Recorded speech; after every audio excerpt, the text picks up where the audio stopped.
ایک شخص مدینے میں رہتا تھا، شاعر بہت اچھا تھا، مشہور شاعر تھا، لیکن دشمن علی تھا، بہت حضرت علی کا دشمن تھا۔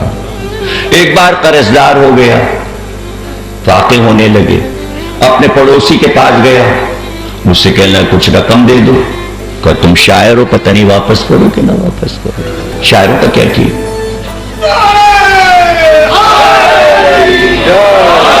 ہم کہاں سے دے دیں تمہیں؟ ہاں ہم تمہیں ترکیب بتائے دیتے ہیں، اگر تمہیں کچھ رقم چاہیے، مدینے میں ایک بہت سخی رہتے ہیں، ان کے در سے کوئی واپس نہیں آتا، ان کے پاس جاؤ وہ دے دیں گے۔ کہ کون؟ کہ حضرت امام جعفر صادق علیہ السلام، وہاں جاؤ، وہاں مانگ لو، ان کے در پہ مانگ لینا، وہ دے دیں گے، وہ کسی کو واپس نہیں کرتے۔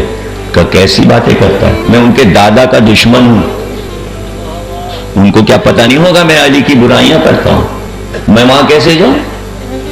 کہا ارے وہ بڑے سخی اور کریم ہیں، وہ دشمنوں پہ توجہ نہیں دیتے، جا تو صحیح، تو ضرورت مند ہے۔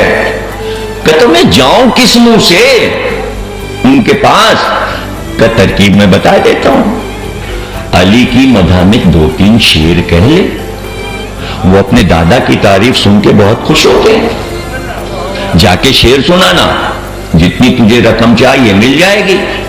اس نے کہا میں نے کبھی علی کی تعریف میں شعر ہی نہیں کہے۔ کہ آپ کہہ لے، ضرورت ہے، تجھے پیسے چاہیے، رقم چاہیے۔ کہاں کہتے تو ٹھیک ہو۔ گھر میں آیا، عقل میں کچھ بات آئی، کمرہ بند کیا، دروازہ بند کیا، پردے برابر کیے، چاروں طرف دیکھا، کوئی دیکھ تو نہیں رہا، دل میں تھا چور، قلم کاغذ لے کے بیٹھ گیا، شاعر تو تھا ہی، 3 شعر مولا کی تعریف میں ہو گئے، پرچہ طے کر کے جیب میں رکھ لی، باہر نکلا، ادھر ادھر دیکھتا ہوا، چھپ چھپا کے امام کے ہاں پہنچ گیا۔ غلام سے کہا کہ ایک سائل آیا ہے، کہہ دو۔ غلام نے جا کے کہا، دن بھری لوگ آتے تھے، امام سے کہا کوئی آیا ہے، کہا اس کو بھیج دو۔ وہ گیا، جا کے سامنے فرش پہ بیٹھ گیا۔ اب جب یہ گیا تو اس نے دیکھا کہ امام آنکھیں بند کیے بیٹھے ہیں، آنکھیں بند کیے اور نیچے کی طرف چہرہ کیے ہوئے، ابھی بیٹھا ہوا ہے، امام دیکھ ہی نہیں رہے۔ جب اس نے دیکھا امام دیکھ ہی نہیں رہے تو پھر اس نے سلام کر کے کہا کہ آپ مجھے پہچانتے ہیں؟ امام نے پھر بھی آنکھیں نہیں کھولی۔ آپ مجھے پہچانتے ہیں؟ امام نے پھر بھی آنکھیں نہیں کھولی، اور اسی طرح آنکھیں بند کیے ہوئے کہا ہم تجھے اچھی طرح پہچانتے ہیں۔ کہنے لگا کہ تو پھر آپ یہ بھی جانتے ہوں گے کہ میں آپ کے دادا علی کا دشمن ہوں؟ کہا مجھے یہ بات بھی معلوم ہے۔ کہ تو میں ایک ضرورت سے آپ کے پاس آیا۔ کہا مجھے تیری ضرورت بھی معلوم ہے۔ ابھی بھی آنکھیں نہیں امام نے کھولی، اس کی طرف نہیں دیکھا۔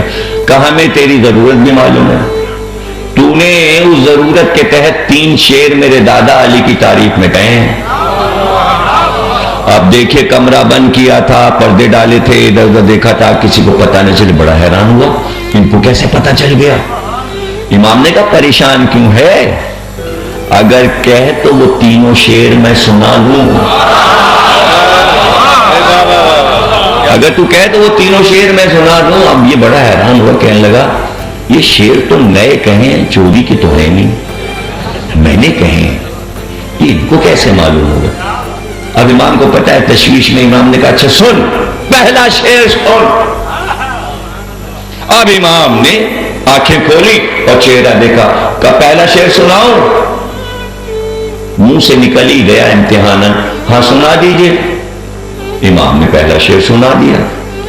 اب یہ اندر سے تڑپ گیا، یہ ان کو کیسے پتا چل گیا، یہ پہلا شعر انہوں نے کیسے سنا دیا؟ اب دیکھا کہ پریشان ہے تو امام نے کہا کہ ہاں بھائی بات کے 2 شعر بھی سنا دوں۔ اب اس نے کہا یہ 3 شعر اگر چلے گئے تو میں پیسے کیا لوں گا؟ جلدی سے کہنے لگا نہیں 2 شعر میں سناتا ہوں۔ کہا تو سنا۔ 3 شعر اس نے سنائے۔ امام نے موڑ کے غلام سے کہا وہ 60,000 میں نے رکھے تھے درہم لیا۔ غلام لایا، کہا یہ لے، یہ تیری ضرورت سے زیادہ ہے۔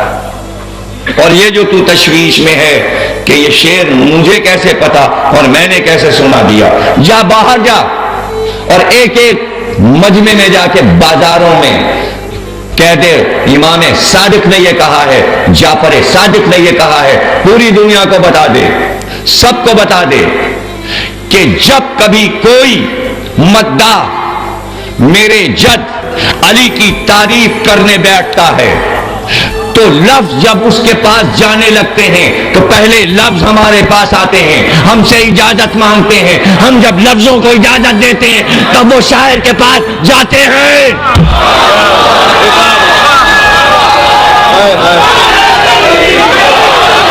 جزاک اللہ، ماشاء اللہ۔